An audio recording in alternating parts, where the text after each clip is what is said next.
Assalamualaikum warahmatullahi wabarakatuh. Selamat pagi anak-anak kuat SMK Negeri 1 Surabaya. Berjumpa kembali dengan Ibu Vina dalam pembelajaran Bahasa Indonesia.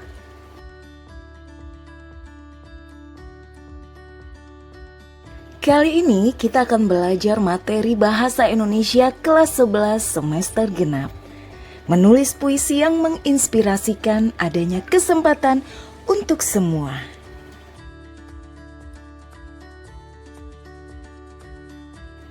Menemukan tema dan pesan dalam cerpen yang menginspirasikan penggubahan puisi. Apa yang kalian bayangkan saat pertama kali mendengar puisi? Pastilah rangkaian kata yang indah dengan bait-bait merdu penuh makna. Memang benar, definisi puisi adalah bentuk seni yang menggunakan kata-kata dengan cermat dan disusun secara artistik untuk mengungkapkan perasaan, pemikiran, atau pengalaman manusia.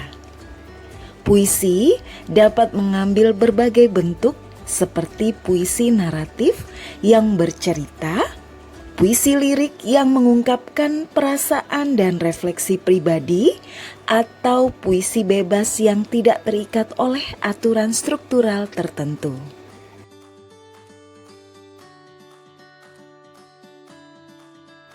Puisi dapat berkisah dengan berbagai topik, termasuk perjuangan, alam, kehidupan, kemanusiaan, dan sebagainya. Pada bab ini, kalian akan belajar mengkolaborasikan puisi dan cerpen. Kalian akan diajak untuk menemukan tema dan pesan cerpen yang menginspirasi penggubahan puisi, mengidentifikasi unsur-unsur puisi, memproduksi puisi berdasarkan cerpen, serta mempersiapkan musikalisasi puisi. Untuk mencapai kompetensi tersebut, pahamilah materi berikut dengan seksama.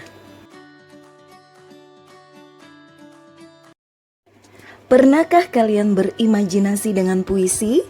Puisi merupakan bentuk ungkapan kebebasan imajinasi dan ekspresi. Penyair dapat mengungkapkan perasaan, pemikiran, dan pengalaman pribadinya melalui sebuah puisi. Puisi disajikan dengan padat dan bahasa yang indah sehingga menjadikan puisi mudah dikenali. Puisi merupakan ragam sastra yang menggunakan bahasa dengan gaya khas yang berbeda dengan bentuk karya sastra lainnya seperti prosa dan drama. Lebih dari sekadar penggunaan bahasa sehari-hari, puisi menghadirkan kekayaan bahasa dan memanfaatkan perangkat sastra seperti imaji, metafora, simbol, dan perbandingan untuk menciptakan pengalaman estetik yang mendalam. Keindahan puisi juga disebabkan oleh diksi, irama, rima, ritme, dan lirik dalam setiap baitnya. Menulis puisi dapat dilakukan dengan menceritakan pengalaman, perasaan seseorang, atau berdasarkan inspirasi dari cerpen.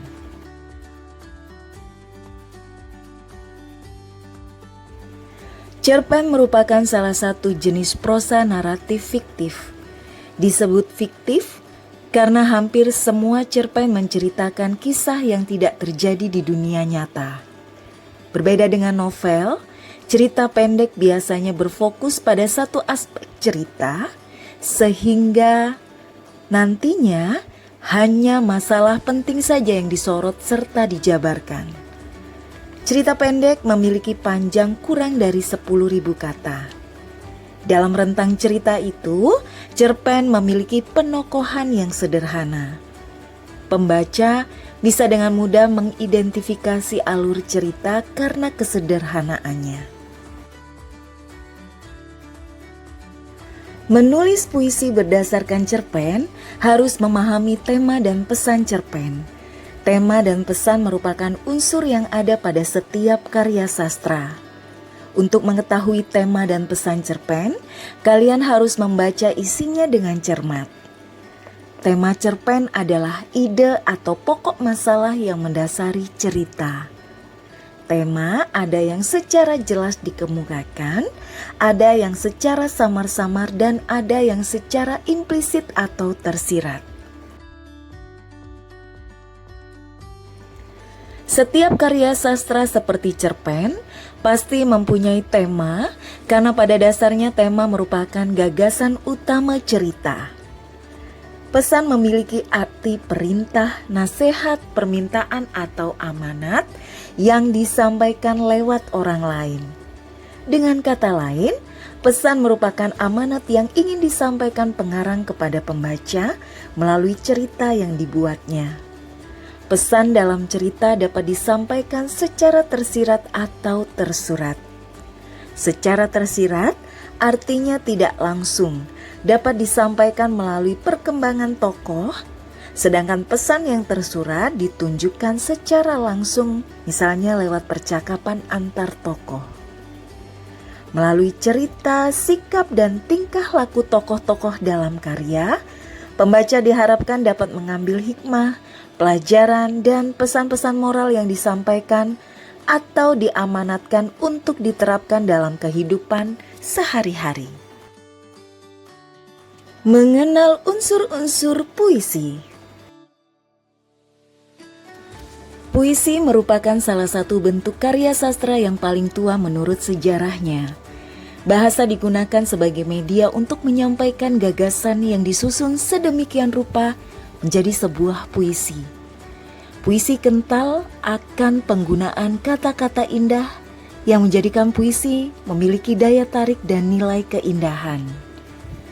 Puisi mempunyai dua unsur pokok, yaitu struktur fisik dan struktur batin. Kedua unsur tersebut saling mengikat dan membentuk totalitas yang utuh. Mari kita bahas satu persatu. Yang pertama, unsur fisik. Unsur fisik puisi adalah unsur-unsur pembangun puisi yang dapat dilihat secara langsung melalui bentuk susunan kata-katanya. Unsur fisik puisi terdiri sebagai berikut. 1. Diksi. Kedudukan kata dalam puisi sangat menentukan makna. Selain untuk mendapat kepuitisan, penggunaan diksi juga diperlukan untuk mendapatkan nilai estetik. Dengan diksi yang baik, penyair dapat mencurahkan perasaan dan isi pikiran dengan ekspresi yang dapat menjelaskan pengalaman jiwa. Pemilihan kata dalam puisi sangat penting untuk mencapai keefektifan dalam menulis puisi, karena kata-kata dalam puisi sangat menentukan makna serta memiliki efek terhadap pembacanya. 2. Imaji atau citraan. Imaji atau citraan merupakan kata atau susunan kata-kata yang dapat mengungkapkan pengalaman indrawi seperti penglihatan, pendengaran, dan perasaan. Pengimajinasian dalam puisi berguna untuk memberi gambaran yang jelas, menimbulkan suasana khusus, membuat hidup gambaran dalam pikiran dan penginderaan, serta untuk menarik perhatian dan memberikan kesan mental atau bayangan visual penyair menggunakan gambaran-gambaran angan. Imaji dibagi menjadi berikut ini. Yang pertama, imaji auditif atau pendengaran. Imaji pendengaran berhubungan dengan kesan dan gambaran yang diperoleh melalui indera pendengaran, yaitu telinga. Citraan ini dapat dihasilkan dengan menyebutkan atau menguraikan bunyi suara. Misalnya, munculnya diksi sunyi, tembang, dendang, suara mengiang, berdentum-dentum dan sayup-sayup, dan lain sebagainya. 2. Imaji visual atau penglihatan. Imaji visual atau penglihatan ditimbulkan oleh indera penglihatan, yaitu mata. Citraan penglihatan mampu memberi rangsangan kepada indera penglihatan sehingga hal-hal yang tidak terlihat menjadi seolah-olah terlihat. 3. Imaji taktil. Imaji perabaan atau taktil adalah citraan yang dapat dirasakan oleh indera peraba, yaitu kulit. Pada saat pembacaan atau mendengarkan larik-larik puisi, kalian dapat menemukan diksi yang menyebabkan merasakan nyeri, dingin atau panas karena perubahan suhu udara. Unsur fisik puisi yang kedua adalah kata konkret. Kata konkret adalah kata yang dapat dirasakan dan ditangkap oleh panca indera pembaca. Umumnya, kata konkret berupa kiasan atau perlambang. Kata konkret merupakan syarat terjadinya pengimajian atau pencitraan karena kata-kata digunakan oleh penyair untuk menggambarkan lukisan keadaan atau suasana batin untuk membangkitkan imaji pembaca. Kata-kata diupayakan dapat mengarah pada arti yang menyeluruh. Dengan kata konkret, pembaca dapat membayangkan secara jelas peristiwa atau keadaan yang dilukiskan penyair. 4. Bahasa figuratif. Bahasa figuratif membuat puisi menjadi lebih indah, menciptakan efek lebih kaya makna dan efektif. Bahasa figuratif digunakan penyair untuk membangkitkan dan menciptakan imagery dengan menggunakan bahasa kias. Adapun bahasa kias yang biasanya digunakan dalam puisi sebagai berikut. 1.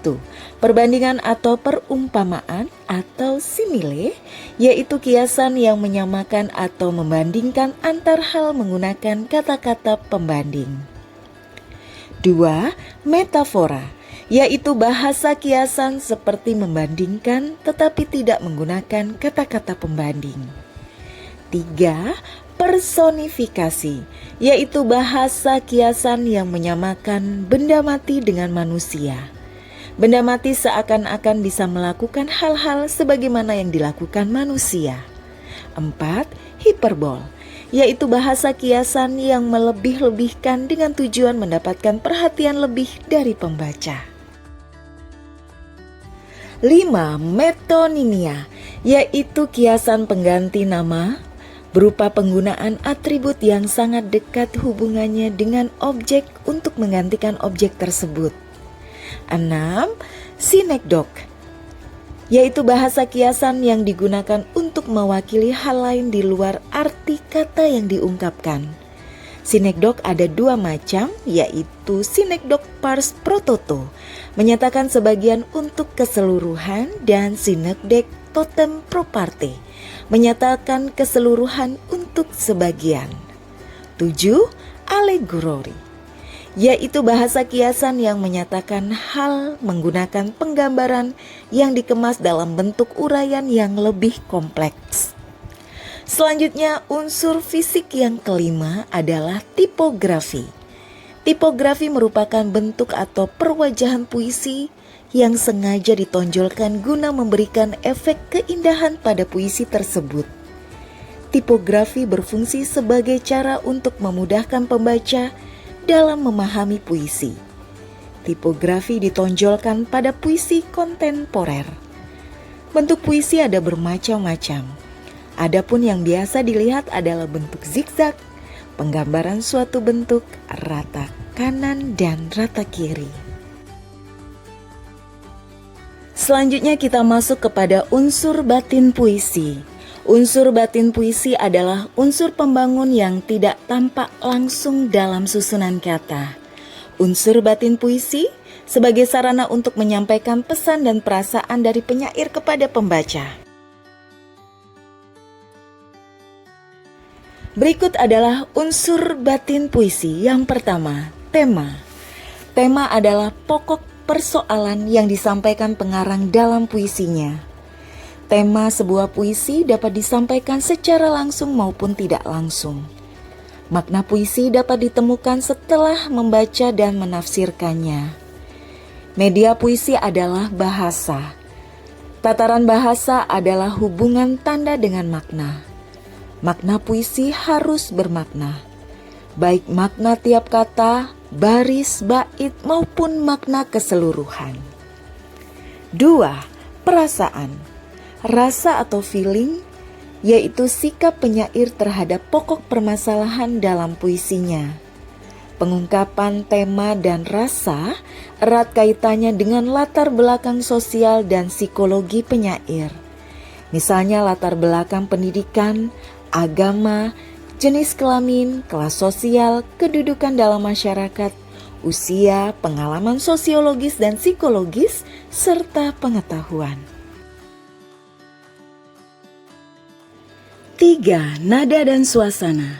Nada merupakan sikap puisi saat dibacakan, yaitu bernada. Nada dalam puisi bisa diketahui dengan memahami unsur-unsur yang tersurat, yaitu bahasa atau ungkapan dalam puisi. Nada berhubungan dengan suasana karena nada dapat menimbulkan suasana tertentu kepada pembacanya. Suasana merupakan keadaan jiwa pembaca atau akibat psikologis yang muncul setelah membaca puisi. Nada dan suasana memiliki kaitan yang erat.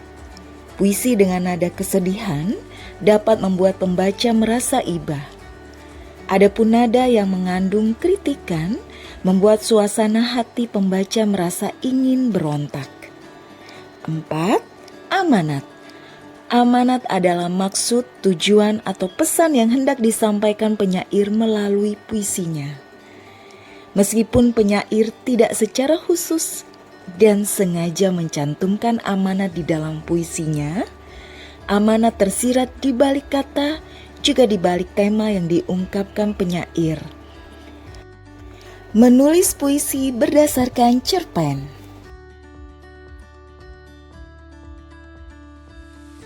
Menulis puisi berdasarkan cerpen.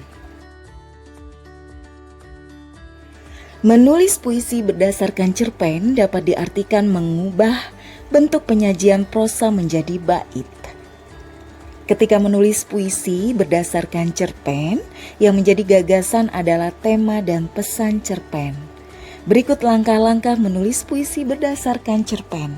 Yang pertama, menentukan tema dan pesan cerpen. Pilihlah salah satu cerpen yang ingin ditransformasikan menjadi sebuah puisi. Tentukan tema utama cerpen yang ingin diungkapkan dalam puisi. Puisi disusun berdasarkan tema yang dikembangkan dari gagasan pokok cerpen. Tema-tema tersebut seperti ketuhanan, kemanusiaan, patriotisme, kedaulatan rakyat, dan keadilan sosial. Pilihlah tema yang menurut kalian menarik. Setelah itu, tentukan judul puisi yang mengacu pada tema tersebut. 2. Menentukan diksi. Diksi atau pemilihan kata menjadi keunikan puisi. Banyak puisi bagus yang terdiri atas pemilihan kata-kata sederhana, dipakai di keseharian dan tidak asing di telinga. Banyak pula puisi dengan pemilihan kata yang jarang didengar orang. Sebenarnya, hal ini tergantung dari selera dan minat penulisnya. 3. Menggunakan gaya bahasa. Langkah menulis puisi selanjutnya adalah menggunakan gaya bahasa. Penggunaan majas akan membuat kalimat dalam puisi syarat makna. Dengan begitu, pembaca tidak perlu terkekang dengan makna yang dikehendaki penulis, tetapi bisa memaknai dengan makna yang lain. 4. Mengembangkan puisi seindah mungkin. Susun kata-kata dan larik-larik puisi menjadi bait-bait. Kembangkan menjadi satu puisi yang utuh dan bermakna. Tulisan yang dibuat untuk puisi harus ringkas, padat, serta indah.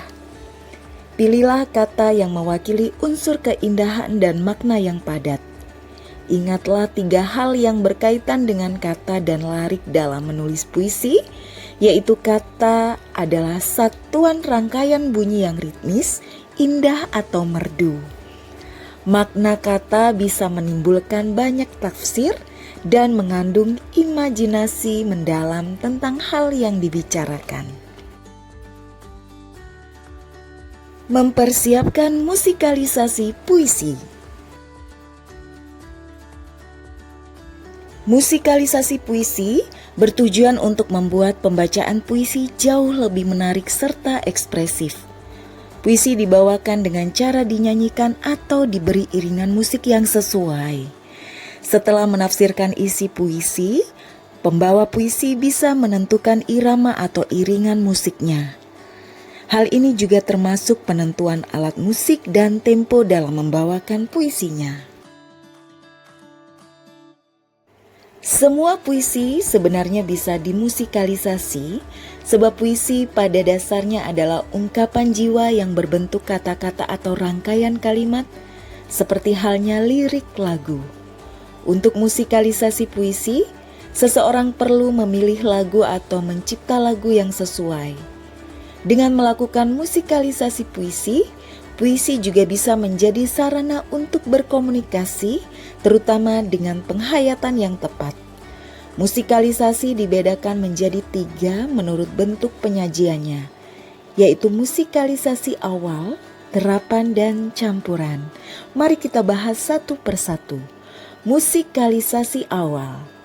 Musikalisasi puisi awal merupakan jenis musikalisasi yang dibawakan dengan pembacaan puisi berlatar belakang suatu komposisi musik. Saat pembaca puisi sedang membacakan puisi, ada beberapa alat musik yang mengiringi pembacaan puisi.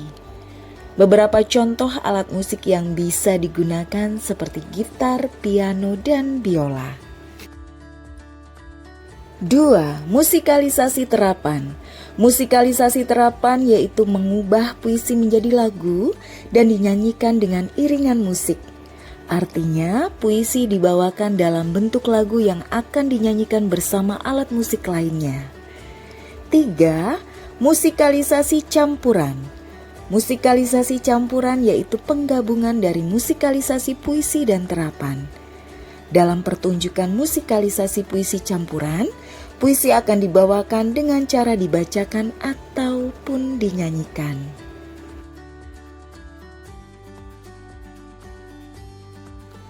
Membuat pementasan musikalisasi puisi akan mengembangkan sikap berkolaborasi, kreatif, cinta terhadap karya sastra puisi Indonesia, dan berlatih mengembangkan bakat ekonomi kreatif.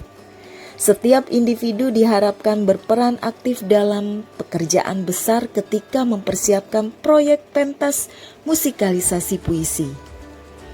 Pentas musikalisasi puisi juga memerlukan musik pengiring yang sesuai. Secara garis besar, langkah-langkah yang harus dilakukan sebagai berikut. Yang pertama, mempersiapkan puisi yang akan dipertunjukkan. Puisi menjadi unsur utama yang paling penting dalam musikalisasi puisi. Tentukan puisi yang akan dibawakan dengan memperhitungkan tema, lirik, serta iringan musik yang akan dipakai.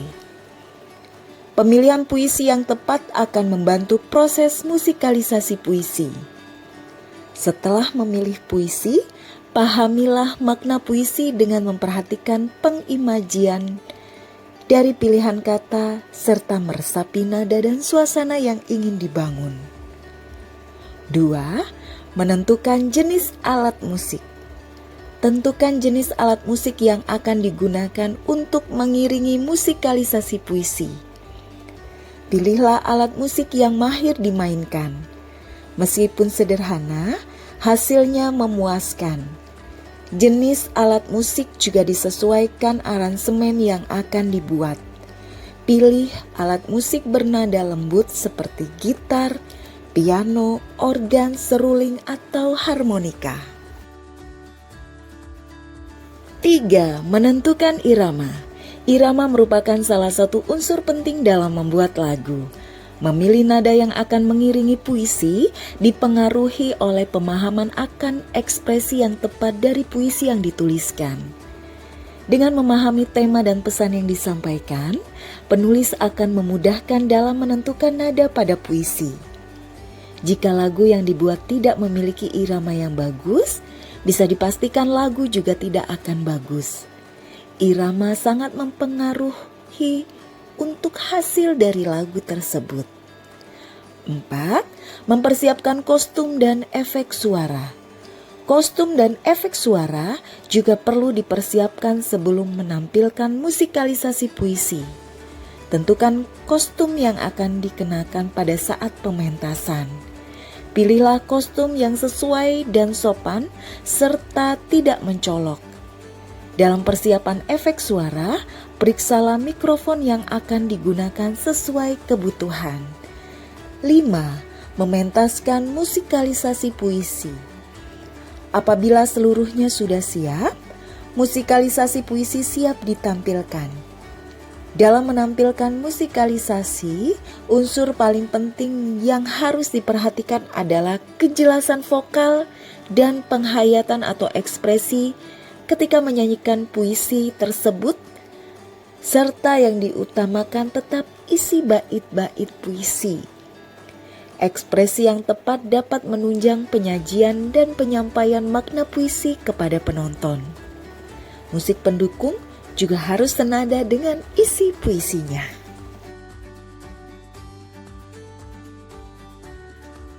Demikianlah materi pembelajaran bahasa Indonesia pada pertemuan kali ini. Sampai berjumpa di pembelajaran bahasa Indonesia lainnya. Salam dari SMK Negeri 1 Surabaya. Kuat. Wassalamualaikum warahmatullahi wabarakatuh. Sampai jumpa.